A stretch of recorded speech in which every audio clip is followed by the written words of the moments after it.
The knife. Welcome back. Now we're going to talk about how to actually serge the fabric together. You can see that I put the fabric under the presser foot, but not beside, I'm actually beside the knife. I wasn't in front of the knife, so that I'm not cutting off any fabric, as little as possible. I'm serging with a 3-thread standard serge stitch.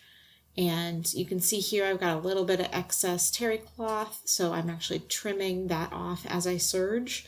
The idea behind these is that you don't have a seam allowance, and a piece of that is, we're trying to be low waste or zero waste, so why would you want to cut off fabric if you could help it?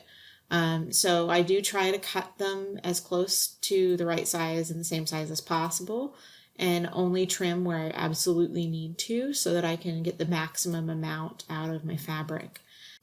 So you just sew around each side, and I don't cut my threads in between.